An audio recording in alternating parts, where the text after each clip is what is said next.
তোমাদেরকে বলবো, প্রবাসীদের যারা আত্মীয় পরিজন আছো, ওকেও একটু ভালো কথা বলো। ছোট ছোট ভালো কথা বলা যায়, কিন্তু এবার ঘি বানায় উঠায় রাখবো, তুমি আসলে গরম ভাতে ঘি দিয়ে খাবা, কতদিন হাতের তৈরি ঘি খাও না, এরকম যার যতটুকু সামর্থ্য আছে, কিন্তু তাকেও একটু একটা দুটো ভালো কথা বলতে হয়।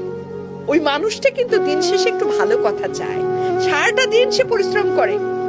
এবং প্রবাস জীবন না, প্রবাস জীবন ছায়াছবির গল্প না, সিনেমায় দেখলাম প্রবাস না রে ভাই, আসল প্রবাস বড় কষ্টের।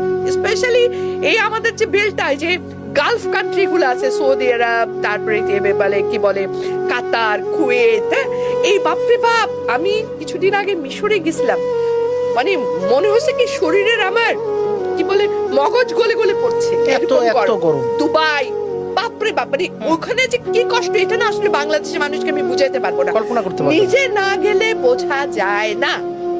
তো এখানে যারা কাজ করছে, কত কষ্ট করছে, আমি তো তাদেরকে স্যালুট করি যে ওরা মানুষ না, এবং করে কয় টাকা ওরা নিজের জন্য রাখে, আর কি মানবতার জীবন যাপন করে, খায় কি না, একদম একতলা দুতলা ডরমেটরির মতো থাকা একেবারে। কিসের জন্য? একটা প্রবাসী যারা এরকম গালফ কান্ট্রি গুলোতে আছে, তারা যেরকম জীবন যাপন করে, যেটুক খাওয়া দাওয়া করে, যেহেতু কষ্টে থাকে, এই কষ্টটা কেন করে?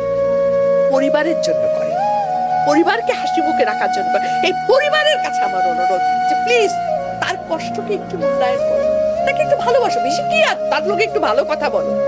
সারাক্ষণ মানে সে ফোন করে মানে কিন্তু খালি অভিযোগ অভিযোগ অভিযোগ, নাই নাই নাই, দাও দাও দাও, অভিযোগ অভিযোগ করছে। আরে এগুলো করে কি হয়, ওর ভেতরে একটা রুহের হাই হয়, সেও তো একটা মানুষ।